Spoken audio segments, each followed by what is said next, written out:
Hi, I'm Mary, and if you're a single Christian woman over the age of 40 and you love God, but maybe you just don't really love being single, this is for you. Today we're going to talk about being authentic. And I think today, especially with social media, we think of authenticity as being like, filming yourself having a big breakdown. I think as women, and especially the older we get, when you're over 40 and you're still single, that's a whole different ballgame than being single in your 20s. Because once you're over 40, you have a smaller dating pool of eligible men, and you're clear that you're running out of time, and you start to get wrinkles and lines in places that weren't there before. And I think it's easy to fall into the trap of being the woman that he'll choose. I'm in a few online dating groups, and in one of them, a woman posted recently, what should I say when this guy asks me what I like to read? And my answer was, well, what do you like to read? And I think as women, we will get in there and we will parse every single word and we will pick everything apart. And what does this mean? What should I say? And what words should I use? And the truth is, isn't that just exhausting? Plus, if you're crafting this persona that's not really you, this is a big part of why men say women change after marriage. Okay, so I don't know if you've heard the joke that women will say that, they're upset because their husband didn't change after marriage, but the man is upset because his wife did change. For example, you're dating someone and every time he wants to go to the football game, you're like, yeah, let's go. And you got your jersey and everything. And then once you're married, you're like, I hate football. I don't even want to go. And frankly, I don't want you to go either. And he's like, well, you used to love football. And the truth is that when you were dating, maybe it wasn't that you loved football, you just wanted to spend time with him. And also perhaps you might have felt that, well, if I'm the fun football friend, then, he's more likely to fall in love with me. But the way that I've heard it said in the South is you got to start out how you can hold out. When you craft this persona in dating, and he gets you home and gets you unwrapped after marriage, and he finds out that wow, you're not the way you presented yourself, that's really a bait and switch. And that's the opposite of being authentic. Wouldn't it be better if someone fell in love with you for who you really are? So I think it feels very hard to be authentic because, we want to put ourselves in the right light. We want to, be good enough. We want to be chosen. But that takes us away many times from just being yourself. And let's talk for a moment about what authenticity is and is not. So authenticity means being genuine, being true to who you are, being truthful. However, authenticity does not mean that you just share everything all at once in the name of being yourself. You don't need to overshare about your past. You don't need to overshare about your struggles or very personal information, especially when you're very first getting to know someone. That can feel overwhelming. And, listen, one thing that men will frequently say is they like women who are fun. And, women get a little bit mad about that. But, men go to work, and what they don't want is to have to leave work and then work on you because you're a wreck. I mean, maybe he likes to fix up an old car. He finds that to be fun, but he doesn't want to go to work, come home, work on the car, and then have to work on your, psychological health.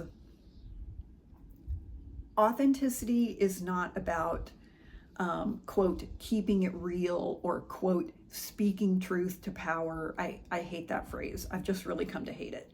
Authenticity is not, well, I just have to speak my truth. First of all, there is no such thing as my truth or your truth. There is the truth. Now, you could have an experience, you can have an opinion. So authenticity is not, well, I'm just going to say what I think, or I'm just going to keep it real. You can be direct and clear, but still be kind. And also, authenticity is not about just letting everything hang out and saying like, I'm having a terrible day and I'm just going to put it all over social media and this is just my real self and how I'm really feeling. Because let's be honest, when we do something like that, we really just want validation and affirmation. So I used to post things on social media like, about a certain heartbreak. And of course, what I wanted people to come in and say, oh no, girl, you're so great. Oh, he's a loser. And, that's not really being authentic. That's being manipulative. Because the truth was, I just wanted someone to be nice to me, but I didn't say that. Instead, what I said was, I just saw my ex-boyfriend with a new girl, and he used to look at me like that. Oh no, Mary, you're the best. So, that's not really being authentic. That's manipulating to get someone else to do something. And, a lot of times you'll see celebrities that, they're crying in their bed and I just need to keep it real for you guys to tell you what I'm really going through. And I'm like, well, this is not authentic. This is you trying to get something from other people. If you want to be authentic about your past experience, you need to heal that first. You need to work that through and heal it so that if you're going to share it, you're coming from a healthy, strong place and not a place of requiring the other person to do something to keep you okay. There's a good book that I think is kind of funny. It's called Why Men Love Bitches, and the second book is Why Men Marry Bitches. And this author is funny because she talks about how, men don't necessarily care so much about what your interest is. They really care more that you have an interest outside of them. And so, I'll talk to women who are, it's like, well, what should I say I like to do for fun? What should I say I read? What should I say? And I'm like, just be authentic. I mean, don't be weird, but, like, for example, one of my hobbies is I am refurbishing the dollhouse that my dad and I built when I was a little girl. Now, do I expect a man that I'm dating to be excited about dollhouses? No, and frankly, that might be a little weird. But what is most likely is when he says to me, like, do you have any hobbies? And I say, well, actually, yeah, I'm working on this dollhouse. And I tell him the things I'm doing. He probably doesn't care about me looking for little tiny kitchen tiles. What he cares about is that I have something I'm interested in and I'm passionate about that is not involving him keeping me entertained. I went on a date one time with a guy and I was like, so what kind of stuff do you like to do for fun?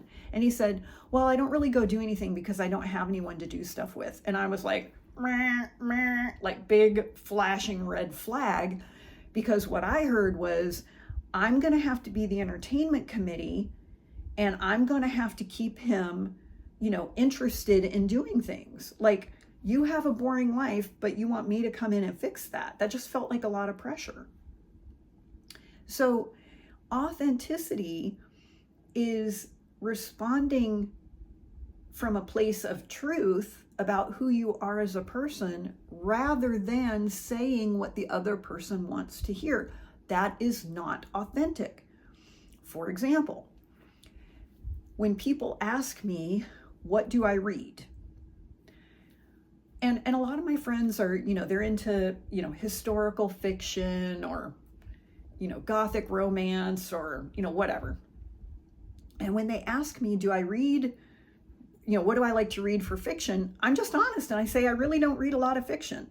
I read a lot, but I tend to read books about personal development, time management, business strategy, productivity, relationships. I read a lot of books to help me in my walk with the Lord.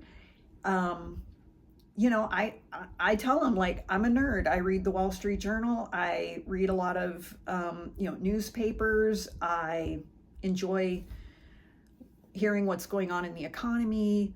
I'm a huge nerd when it comes to, like, ooh, the consumer price index numbers are coming out on Friday, or ooh, the Fed is meeting this week and Jerome Powell's going to speak on Wednesday. Like that, I am a nerd, and I'm just upfront about that. And if somebody else would say, that is so boring, and I don't even care anything about the economy, well, that's okay. But you asked me what I was interested in, and I'm just telling you honestly. I'm a Star Wars fan. Growing up, my brother and I were total full-on Star Wars fans. We loved Star Wars. We had all the little action figures. We played it all the time. I still have a full and complete set of the Empire Strikes Back trading cards, not missing even one card. So, I mean, yeah, I understand that other people might look at me and say, like, wow, you are really a nerd. When people ask me, what do I like to do for fun? I like to go to the symphony. I like to go to the opera. Nerd alert, nerd alert. And yeah, I understand a lot of times folks think like, oh my gosh, that's crazy. But I'm going to be honest about it. So when people say, what do you like to do when you go to Las Vegas? I'm like, I like to go shopping. I like to go see shows. I like to get a massage or a facial. And, I like to gamble a little bit. Do you go out to clubs? Nope. I like to be back in the bed by like 9 o'clock. So, I'm just keeping it real. That's really who I am. And that's being authentic, because you know what? I'm totally cool with the fact that I'm a nerd. And so I can come from this place of authenticity. And the other thing too is I don't have to keep up with any lies. I don't have to keep up with this persona that I've created of this woman I wish I were, or this woman that I think you hope I am. I'm just going to be honest with you. I'm just going to tell you honestly. I don't like to watch horror movies. I like action movies. No, I don't tend to. I've never seen Lord of the Rings or Harry Potter. I don't have anything against that. I just never got into it. Maybe I would get into it if I watched it. I mean, I'm not opposed to it. It's just not something I'm into. And so, one of the questions that is very common in dating is, what are you looking for? And a lot of times as women, we don't really want to, be truthful or clear because we don't want to scare the man away. Now, I've heard some dating advice, which is, if you want to get married, you should not say that to a man because you will scare him away. And so you want to be very vague, like, I don't know, I haven't really thought about it. Or if he flat out asks you, do you want to get married? I don't know, I never thought about it. I'm just looking to meet people and have fun. The problem is, if you say things like that in today's vernacular, when you say, I don't know, I'm just looking to meet new people, I'm just looking to make friends and have fun, what it sounds like is you are not looking for anything serious and you're really just fine with a hookup. So I would suggest, when you're asked that question, what are you looking for? What I say is, I am looking for a serious relationship. I am interested in being married if it's the right person. And, I want to get to know somebody before I could make that determination. When someone asks me, are you open to having children? I say, no, I'm past that point. I'm not going to be having children. I would love to be a stepmother or a step-grandmother, but no, I'm not going to be having a baby. If they ask me, well, would you consider adopting? No, not at this age. I wouldn't adopt a baby. So by being honest, you give the other person the opportunity to decide if they want to participate. So if I say to a man, I'm looking to get to know someone, but dating with the intention of marriage, but I don't think you can know if you want to marry someone, in 2 weeks. So I would have to get to know somebody. That gives him a chance to think, wow, I never want to get married. I never see myself getting married. Then he knows I probably don't want to waste time with her because she's not going to be, Ms. Right Now. She wants to be Ms. Right, not Ms. Right Now. And by being truthful and honest, you give the other person the chance to be honest with you. If you've ever been strung along, I have. I've been strung along by men, and I'm confident you have too, because once you reach a certain age, you've kind of been on both sides of it. But a man who knows you want to get married, but they don't want to marry you, but they, yeah, I'd like to get married again someday, and they just kind of string you along for a year or longer. And when you look back, you feel really resentful. Like, why didn't you just tell me to begin with? Now, in my case, I would kind of know. I was getting strung along. That's a conversation for a different time. But it doesn't put pressure on somebody when you say, I'm looking for a committed relationship. That's not pressuring you. That's not saying, I want a committed relationship with you starting now. Now that's pressure. So when you're being authentic, you're being honest about what does and doesn't work for you. For example, if someone were to ask me, do I want to go to, a pub crawl? No, I do not care to do that. I don't drink. That's not my idea of fun. Do I want to go on a winery tour? No, I really don't, because I don't drink. And I know what's going to happen is everyone else is going to be drinking, and it's really not fun being the only sober person in a group of people who are spending the day drinking. I don't mind if you go do that, but do I want to come with you? No, I don't want to, thank you. So a friend of mine one time, she was telling me that for her birthday, she was going to go and do this, I think it was like a hike up a mountain and do a 5K run and do, something along those lines. And she said, do you want to come join me? I think her impression, because we're both into health and fitness, I think her impression was that I would be really into it. And I just flat out said, no, totally not into it. And she was shocked. She was like, really? You don't want to go? I was like, no, I don't want to go.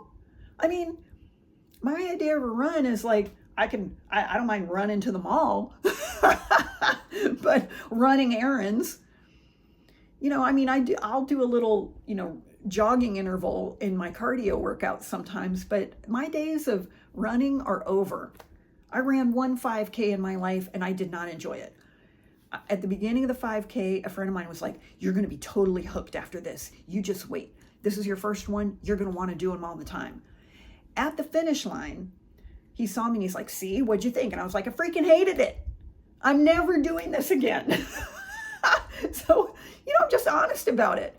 It's great that you want to do 5Ks all the time. You're never going to see me at one again. When you're authentic, you stop trying to perform. And you just sort of relax. You stop second guessing everything you say. And instead, you just are deciding, is this the right fit for me? It's a lot more relaxed. It's a lot less pressure. And you're being honest so the other person can get a glimpse of who you really are, and they can make a decision. Do they want to spend more time with you? I think one of the dangerous things about being inauthentic is we put ourselves out there in a way that is not really accurate, and the other person likes it. And because we like them, we're happy they like it. So they ask us out, and we're becoming more emotionally invested in that man, and he's becoming more interested in the person he thinks we are, but not the real person. And that can really cause a lot of heartache, because eventually when he sees who you really are, he may break up with you, and then you feel like, gosh, we were together for a long time and I really love him. And he's like, yeah, but you're just, as I got to know you, you're not really the person I thought you were. And that might be fair. That's why being authentic is important. Like I said, this doesn't mean that you just pour out all your baggage in the first month, but it means that you're truthful and honest about what you think and what you want. Listen, now, if a man says, hey, let's go to dinner, I'll pick you up at 8, I'm like, 8 p.m.? I like the early bird special. Now, I understand when I'm dating, nobody really likes to eat as early as I do, except, my grandparents. But I won't say like, okay, sure, pick me up at 8 and I'll just make it work with a late dinner. I'll say, no, you know what? I can do 6 o'clock. Because the truth is, I'm an early eater. And I'm not going to be compatible with a man who likes to eat dinner at 9 or 10 o'clock at night. I mean, now you're like way past my jammy time. And by being honest about that, he can make a decision. Am I interested in having dinner at 6 or 6:30? And if not, go find you a night owl, because it's not me. Now, part of having what I call the wonderful life, where you are enjoying your life, you can't be walking around pretending all the time. Okay, you can't fake enjoying your life. And it's very hard to be your authentic, true self when you have a broken heart, because you feel broken and you feel like there must be something wrong with me because, this person just rejected me. So if you're struggling with that, below this video, or if you're listening to the podcast, in the show notes, you'll find my free teaching, which is the ABCs of healing. And I walk you through how to start getting over heartbreak. And I want to thank you for joining me today, and I hope you have a wonderful rest of your day.